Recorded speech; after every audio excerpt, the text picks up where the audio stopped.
নমস্কার এভরিওয়ান, সবাই ওয়েলকাম করছি নতুন একটি রেসিপি দেখার জন্য।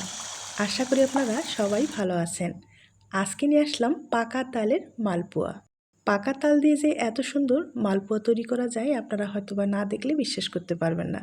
খেতে ভীষণ সুস্বাদু, একবার তৈরি করে খেলে বারবার খেতে ইচ্ছে করবে। তাছাড়া এই মালপোয়াটা তৈরি করতে গেলে কোনো রকম ঝামেলা করতে হবে না, একবারে সহজ উপায়ে যে কেউ তৈরি করতে পারবে। এবার চলুন কথা না বাড়িয়ে রেসিপিটি শুরু করা যাক, আশা করি ভালো লাগবে। প্রথমে একটা পাত্রে 1 বাটি সুজি ব্যবহার করলাম, আর মাপে রয়েছে 200 গ্রাম। সমান পরিমাণে এখানে 1 বাটি আমি আটা ব্যবহার করলাম। আটার পরিবর্তে ময়দা ব্যবহার করতে পারেন। সুজি এবং আটা দুইটাই কিন্তু সমান পরিমাণে ব্যবহার করতে হবে। এরপরে স্বাদ মতো লবণ ব্যবহার করব, আর খুব ভালোভাবে মিশিয়ে নেব।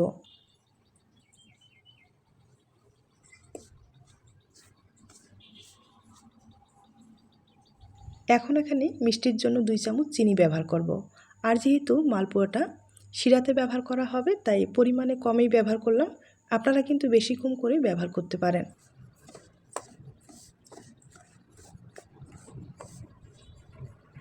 এখন আমি দুধ দিয়ে একটা ব্যাটার তৈরি করে নেব। দুধটা আমি আগে থেকে জাল দিয়ে রেখেছি, তবে হালকা কুসুম গরম রয়েছে। একবারে যে নর্মাল দুধটা সেটা নয়, হালকা কুসুম একটু গরম রাখতে হবে, সেই দুধটা ব্যবহার করতে হবে। আর দুধের পরিমাণটা এখানে প্রায় 3 বাটির মতো লাগতে পারে, দেখা যাক কতটুকু লাগে আমি পরে আপনাদের বলে দিচ্ছি। এখন খুব ভালোভাবে মিশিয়ে নিতে হবে। তবে অনেকটাই শুকনো, দেখতেই পারছেন, যেহেতু এখানে সুজি রয়েছে এবং আটা রয়েছে। আমি আবারও এখানে 1 বাটি দুধ ব্যবহার করব।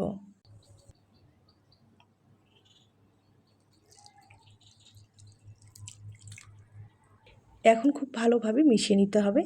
আমি একটা চামচের সাহায্যে কিছু সময় ভালোভাবে মিশিয়ে নেব। তবে দুধের পরিবর্তে আপনারা কিন্তু জল ব্যবহার করেও এই ব্যাটারটা তৈরি করে নিতে পারেন।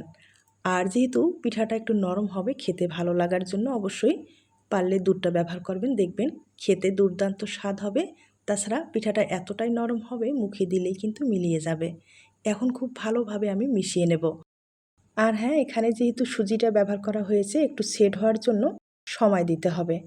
তাই কিছু সময় এভাবে আমি নেড়েচেড়ে আধা ঘন্টার মতো একটু রেস্টে রাখবো।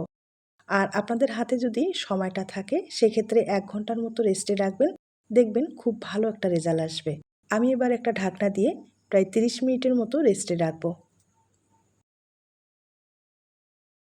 এখন এর ফাঁকে চিনি শিরাটা তৈরি করে নেব। এবার চলুন আপনাদের আমি চুলায় নিয়ে যাচ্ছি। কড়াইয়ে 100 গ্রাম চিনি ব্যবহার করলাম, আর এখানে সমান পরিমাণে জলটা ব্যবহার করতে হবে। এবার আমি ফ্লেভারের জন্য 2টা তেজপাতা এবং ছোট ছোট 4টা এলাচ ব্যবহার করলাম। এখন খুব ভালোভাবে নেড়েচেড়ে দিতে হবে, আর পুরোপুরি বলক নিয়ে আসতে হবে। তবে শিরাটা ঘন করা যাবে না, একটু পাতলা রাখলেই কিন্তু ভালো হবে। মালপোয়া হয়তোবা দোকান থেকে অনেক কিনে খাওয়াই হয়েছে, তবে এই পদ্ধতিতে একবার হলেও আপনারা নিজেরাই বাড়িতে তৈরি করুন, দেখবেন দোকানের চেয়ে কোনো অংশে কম হবে না, আমি কথা দিলাম।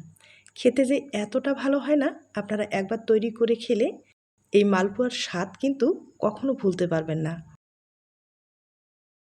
চিনির শিরাটা আমি ভালোভাবে জ্বালিয়ে নিলাম। এখন চুলাটা অফ করে দিতে হবে, আর একটা ঢাকনা দিয়ে রেখে দিতে হবে। এদিকে ব্যাটারটা কিন্তু সেট হয়ে গেছে, একবার দেখিয়ে দিচ্ছি।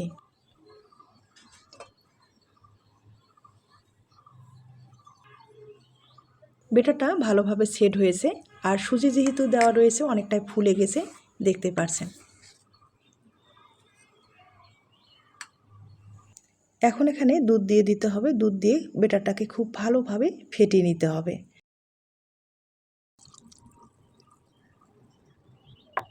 আমি এখানে আবারও হাফ বাটি দুধ ব্যবহার করলাম। আর একবারেই কিন্তু অনেকগুলো দুধ ব্যবহার করা যাবে না, পাতলা হয়ে গেলে সমস্যা হয়ে যাবে। তাই হাফ বাটি দুধ ব্যবহার করলাম, যদি লাগে পরে দেওয়া যাবে। আর এখন একটা হ্যান্ড উইচের সাহায্যে খুব ভালোভাবে ফেটিয়ে নেব। তবে এই পোয়া পিঠাটা তৈরি করতে গেলে অবশ্যই কিন্তু ভালোভাবে ব্যাটারটাকে ফেটিয়ে নিতে হবে। যত ভালোভাবে ফেটিয়ে নিতে পারেন রেজাল্টটা কিন্তু ততটাই ভালো আসবে। আর ভালোভাবে যদি ফেটানো না হয় সেক্ষেত্রে কিন্তু পিঠাগুলো ফুলবে না এবং খেতেও ভালো লাগবে না। তাই অবশ্যই এখানে একটু সময় দিতে হবে। আপনারা চাইলে হাত দিয়ে ব্যাটারটাকে খুব ভালোভাবে ফেটিয়ে নিতে পারেন, তাতে দেখবেন রেজাল্টটা কিন্তু আরও ভালো আসবে।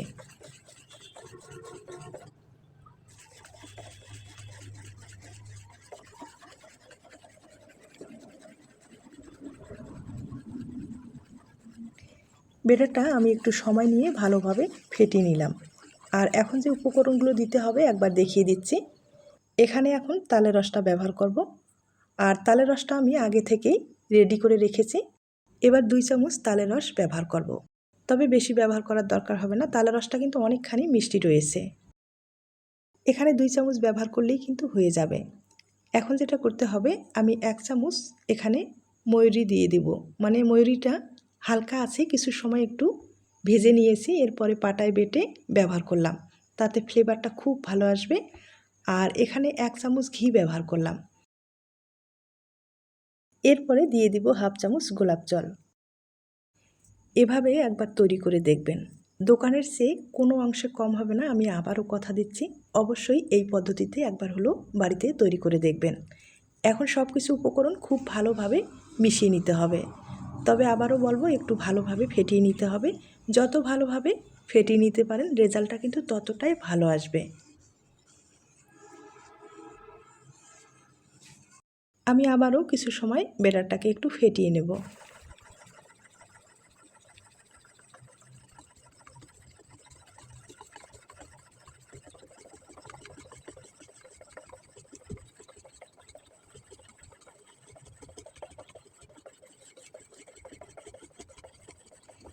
আমি সব কিছু ভালোভাবে মিশিয়ে নিলাম। আর ব্যাটারটাও কিন্তু খুব ভালোভাবে ফেটানো হয়েছে, আপনারা হয়তোবা দেখে বুঝতে পেরেছেন।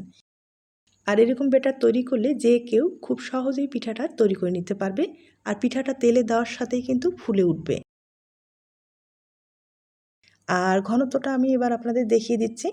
দেখতেই পাচ্ছেন কীরকম ঘন রেখেছি, এর চেয়ে কিন্তু পাতলাও করা যাবে না অথবা ঘনও তৈরি করা যাবে না। ব্যাটারটা আমি একবারে ঠিকঠাকভাবে তৈরি করে নিলাম। এখন পিঠাগুলো ভেজে নিতে হবে। আবারও আপনাদের চুলে নিয়ে যাচ্ছি। তেলটা আমি ভালোভাবে গরম করার পরে ব্যাটারটা দিয়ে দিলাম। আর ব্যাটারটা কিন্তু স্টিলের গ্লাসে এভাবে ঢুকিয়ে ব্যবহার করলাম, তাহলে পিঠাগুলো কিন্তু গোল হবে, দেখতে ভালো লাগবে।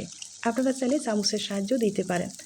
আর যখন দেখবেন ব্যাটারটা দেওয়ার পরে পিঠাটা তেল থেকে ভেসে উঠছে, এ পর্যায়ে চামচের সাহায্যে হালকা করে একটু তেল ছড়িয়ে দিলেই পুরো পিঠাটা কিন্তু ফুলে উঠবে। আর আপনারা দেখতেই পাচ্ছেন পিঠাটা কতটা সুন্দরভাবে ফুলে উঠছে, দেখতে কিন্তু ভীষণ সুন্দর হয়। আর এখন আমি উল্টে পাল্টে একবারে মুসমুসে করে ভেজে নেব, মানে একটু কালার আসা পর্যন্ত ভেজে নিতে হবে।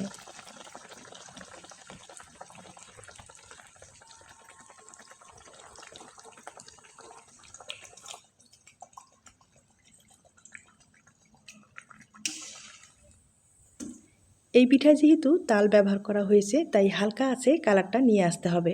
একবারে হাই হিটে কালারটা নিয়ে আসলে পিঠাটাও কিন্তু পুরোটাই পুড়ে যাবে, খেতেও ভালো লাগবে না বা দেখতেও ভালো লাগবে না। তাই হালকা আছে চেষ্টা করবেন পিঠাটা কালারটা নিয়ে আসার জন্য। আর একটু মুসমুসে হলে না পিঠাটা খেতেও ভালো লাগবে। একটা পিঠা হয়ে গেল, সেমভাবে আমি আরেকটা আপনাদের দেখিয়ে দেব।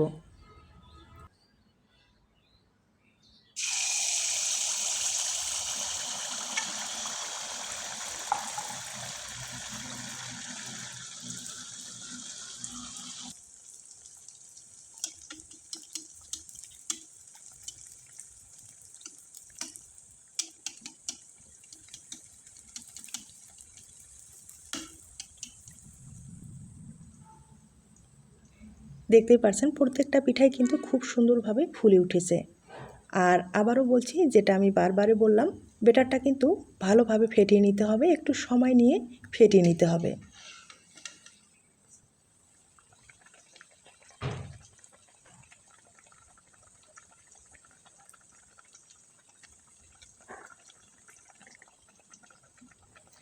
আমি উল্টে পাল্টে একবারে মুসমুসে করে ভেজে নিলাম।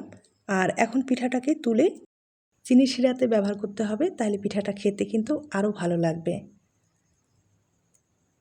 শিরাটা হালকা কুসুম গরম রয়েছে, বেশি কিন্তু গরম করা যাবে না। এর পর্যায়ে পিঠাতে এভাবে দিয়ে দিতে হবে।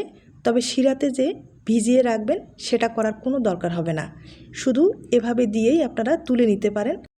আর এমনিতেই পিঠাটা 5 থেকে 10 মিনিট পরে নরম হয়ে যাবে, তাই শিরাতে ভিজিয়ে রাখার কোনো দরকার নেই।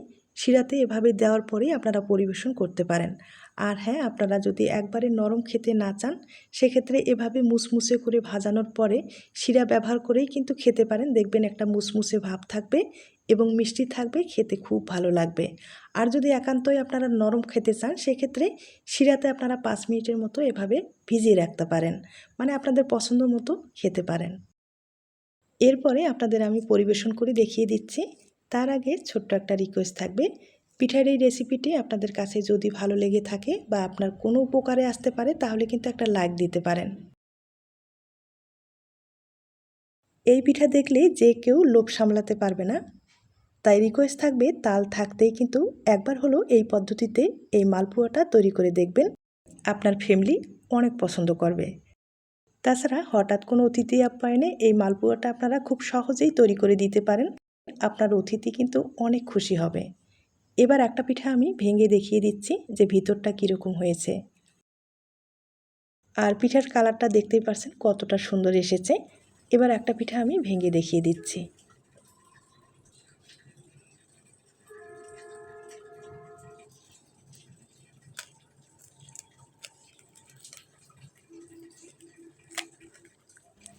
দেখতেই পাচ্ছেন পিঠার ভিতরটা কতটা সুন্দর হয়েছে। ভিতরে কিন্তু কোনো রকম দলা নেই, মানে পিঠাটা ভাজার ক্ষেত্রে অনেক সময় হয় কি দলা হয়ে থাকে, সেটা কিন্তু একটুও নেই। আপনারা হয়তোবা দেখে বুঝতে পেরেছেন। একবারে সহজভাবে পিঠা রেসিপিটি তুলে ধরার চেষ্টা করলাম। জানি না আপনাদের কাছে কেমন লেগেছে, তবে আশা করি আপনাদের ভালোই লেগেছে। আর যদি ভালো লাগে অবশ্যই বাড়িতে ট্রাই করে দেখবেন। আজ তাহলে এ পর্যন্ত, নতুন কোনো রেসিপির সাথে আবার দেখা হবে। নতুন রেসিপির জন্য সবাইকে আমন্ত্রণ রইল। সবাই ভালো থাকবেন, সুস্থ থাকবেন এবং নিরাপদে থাকবেন। নমস্কার।